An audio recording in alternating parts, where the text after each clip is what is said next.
चलिए जनाब, खबरों के आगाज में आज जरा बात करते हैं कुछ तज्जिए की, तो कुछ तजुर्बे की, क्योंकि मामला आज जो हम आपके सामने शुरुआत करने जा रहे हैं वो है कुदरत के उस इम्तिहान की जो शायद प्रिडिक्ट करना काफी मुश्किल है। भूकंप, भूचाल, और लगातार जम्मू कश्मीर के अंदर आप देखेंगे तो भूकंप के झटके महसूस किए गए मुख्तलिफ इलाकों के अंदर। और माहिरीन का ये मानना है कि जम्मू कश्मीर जो ऑलरेडी सिस्मिक जोन 4 और 5 के अंदर है, यहां पर शदीद झटका आ सकता है। माहिरीन का मानना है कि इस बात का कभी इम्कान है कि एक और शदीद झटका आए भूकंप का, लेकिन ये कब आए, किस सिमत में आएगा, इस सिलसिले में माहिरीन के पास कोई भी जवाब नहीं है। आपको याद होगा कि गुज़श्ता 4 दिन के दौरान, 4-5 दिनों के दौरान 11 मरतबा हल्के झटके महसूस किए गए हैं कई इलाकों के अंदर। और कई इलाकों की जब हम बात करते हैं तो डोडा, किश्तवाड़ के आसपास के इलाकों के अंदर सबसे ज्यादा झटके जो है वो महसूस किए गए। और पिछले 4 दिनों के दौरान अगर आप देखेंगे तो 11 झटके जो है वो महसूस किए गए हैं। जब जम्मू कश्मीर सिस्मिक जोन 4 और 5 के अंदर है तो माहिरीन का मानना है कि जब आप अपनी तामीरात खड़ा करते हैं तो आपने जो बिजनेस, अपना जो कंस्ट्रक्शन कोड बिजनेस है उसको पूरी तरह से फॉलो करना होगा। यानी जब आप तामीरात खड़ा करें तो वो स्ट्रक्चर इस तरीके का हो कि जो बिजनेस कोड है, यानी जो इसका बिल्डिंग कोड है, वो सही सिमत में हो। आपको पता हो कि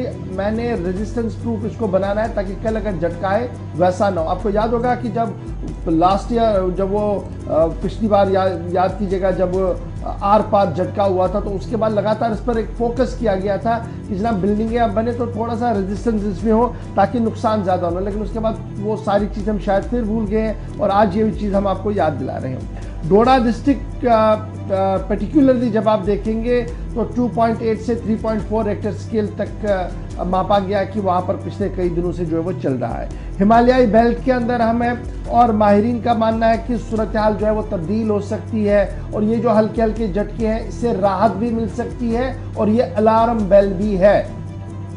तो जरा ये जब सारी चीजें चल रही हैं इसमें माहिरीन की ही बात को जरा और समझने की कोशिश करेंगे। और मेरे साथ इस वक्त डॉक्टर M.A. मलिक साहब है, प्रोफेसर है जम्मू यूनिवर्सिटी के अंदर और माहिर माने जाते हैं इन सभी रिसर्चेस पर। उनका एक गहरी नजर है और अपना एक व्यू पॉइंट रखते हैं जो दुनिया भर में माना भी जाता है। डॉक्टर साहब बहुत बहुत शुक्रिया टाइम निकाल कर इस वक्त हमारे नाजरीन के लिए बात करने के लिए।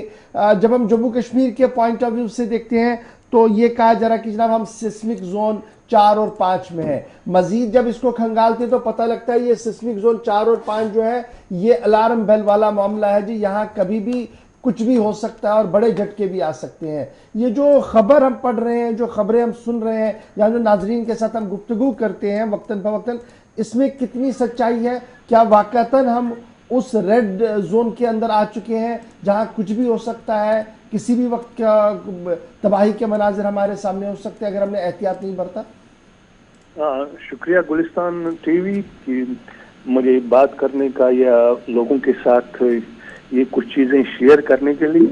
एक्चुअली क्या है कि जब हम इंडिया की बात करते हैं प्लेट टेक्टोनिक्स के हिसाब से, ये क्रिटेशियस टाइम में इंडियन प्लेट जो एशियन प्लेट के साथ कोलाइड हुआ तो उससे एक कोलूजन जोन बन गया। कोलूजन जोन एक वल्नरेबल एरिया होता है जो अंटायर हिमालयन बेल्ट में है। इसकी वजह से हम नॉर्थ की तरफ खिसक रहे हैं इंडिया का होल टेक्टोनिक प्लेट।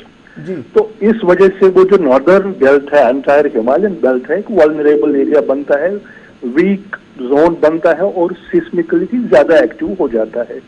इस वजह से सारे अगर हम देखें हिंदू कुश से लेकर ईरान, हिंदू कुश, कश्मीर, अफगानिस्तान और आसाम तक ये सारा बेल्ट वल्नरेबल है। तो इसमें एक चीज होती है कि भाई जो ये प्रेशर हो जाता है because of this tectonic activity, तो ये साथ साथ रिलीज भी होता जाता है। जैसे आसाम में 1800 कुछ में अर्थक्वेक आया। अगर हम जम्मू कश्मीर या western India, north west India की बात करें, यहाँ पर जो मेजर अर्थक्वेक आए हैं 1905 कांगड़ा अर्थक्वेक जो एक तकरीबन अप्रैल में आया था, और रिसेंटली मुजफ्फराबाद अर्थक्वेक जो सबों को याद होगा 7.6 रिक्टर स्केल पर आया था 2005 में। तो उससे दोनों लगभग एक ही मैग्नीट्यूड के थे, 7.6 और था ये जे&के वाला, और वो था 7.8 के आसपास। तो अब 100 साल तकरीबन हो गए इसको, कांगड़ा अर्थक्वेक को और मुजफ्फराबाद के अर्थक्वेक को बीच में। और इस बीच में जो हमारा सारा जे&के का इलाका पड़ता है, इसमें कोई मेजर अर्थक्वेक नहीं हुआ है पिछले 100 सालों में। तो इसलिए कश्मीर एरिया और जम्मू एरिया वल्नरेबल बनते हैं, अर्थक्वेक आने की संभावना ज्यादा होती है। जो हम साथ साथ देखते हैं कि ये छोटे छोटे अर्थक्वेक भी आते हैं, ये भी एक तरह से जब एनर्जी डेवलप हो गई, बिल्ड अप हो गई बहुत ज्यादा, तो आहिस्ता आहिस्ता इन छोटे अर्थक्वेक से एनर्जी रिलीज भी हो जाती है। और अगर हम दुनिया में देखें तो साल भर तकरीबन कोई 10 लाख के आसपास अर्थक्वेक आते हैं छोटे बड़े, जिसमें से हार्डली 8 या 10 7 to 8 मैग्नीट्यूड के होते हैं, बाकी ये सारे छोटे छोटे होते हैं। इसमें जो हमें बात जो रखनी है या जो हमें कॉशन लेना पड़ेगा, वो सिर्फ बिल्डिंग स्ट्रक्चर्स जो हम बनाते हैं, बड़े बड़े डैम बनाते हैं या टनल्स होते हैं, हमारे स्कूल कॉलेज हॉस्पिटल वगैरह होते हैं, इनकी तरफ हमें ध्यान देना पड़ेगा। अर्थक्वेक को आने से हम रोक तो नहीं सकते हैं, बट जो उसका नुकसान होगा उसको हम मिटिगेट कर सकते हैं, अपने आप को बचा सकते हैं, जब हम प्रॉपर बिल्डिंग कोड जो है गवर्नमेंट ऑफ इंडिया ने जो अप्रूव किया हुआ है, जो हर जगह लागू है, जे&के में भी लागू है, तो उसकी तरफ हमें ध्यान देना पड़ेगा कि भाई कैसे बचाया जाए। Earthquake does not kill, it is the building structures which kills the people. So हमें इस बात को याद रखना चाहिए।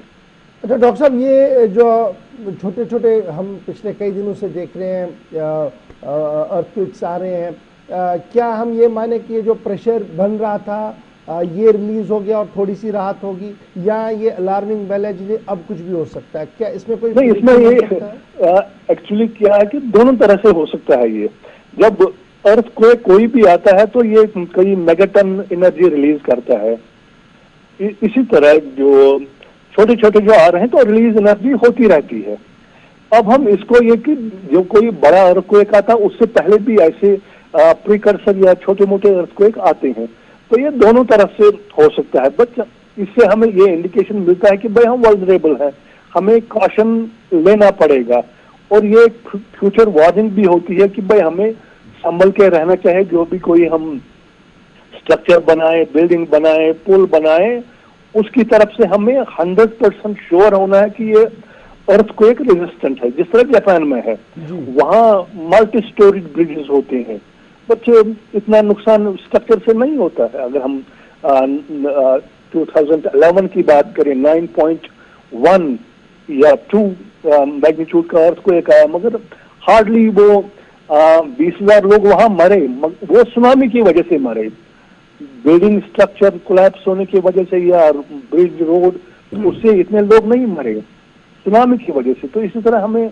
इन चीजों की तरफ शिफ्ट करना चाहिए कि भाई हमें जो स्ट्रक्चर्स जो हम बनाते हैं, जो बिल्डिंग बनाते हैं, या कोई भी बड़ा स्ट्रक्चर है, 100% और इवन 101% हमें ध्यान रखना पड़ेगा, और रखना भी चाहिए कि भाई जो हमारे स्ट्रक्चर है वो अर्थक्वेक रेजिस्टेंट, अर्थक्वेक सेफ होने चाहिए। यही एक तरीका है। डॉक्टर साहब, चूंकि आप अदीबुल फिर से, बस एक आखिरी चीज आपसे जान, जैसे हम वेदर वार्निंग के लिए हमने सैटेलाइट्स का इस्तेमाल किया, दीगर चीज़ें हम डॉपलर यूज़ कर रहे हैं, और कम से कम प्रेडिक्ट करते हैं जी 2-4-5 घंटे पहले कि क्या हो सकता है।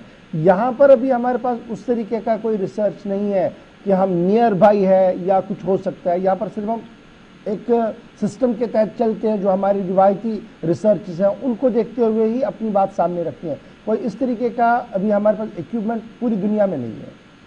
हाँ, आप सही कह रहे हैं कि भाई अर्थक्वेक प्रेडिक्ट करने का हमारे पास कोई इक्विपमेंट नहीं है, बट इसकी तरफ भी ध्यान देते हैं, साइंटिस्ट ने ध्यान दिया है, रिसर्च हो रही है।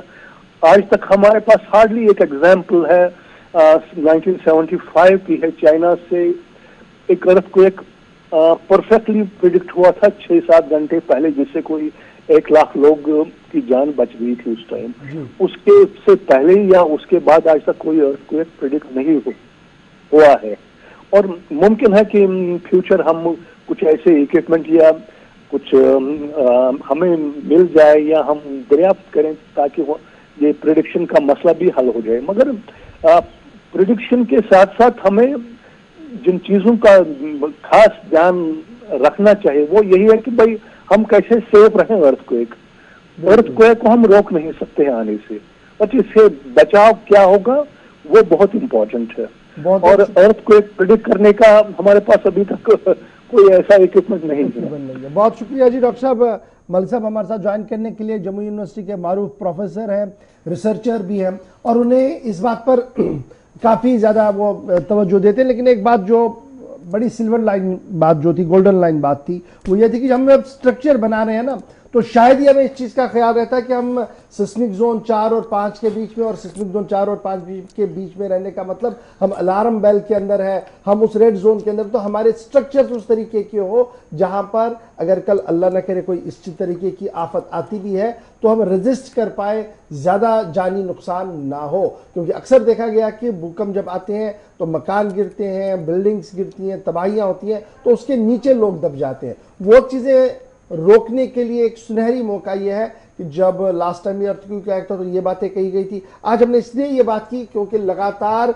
पिछले जब आप देखेंगे 4-5 दिनों के दौरान तो 11 से 12 मरतबा डोडा, किश्तवाड़, बदरवा, वादी के कई इलाकों के अंदर हल्के झटके जो है वो महसूस किए गए। तो हमने कहा कि आपकी याददाश्त को जरा दोबारा ताज़ा करें।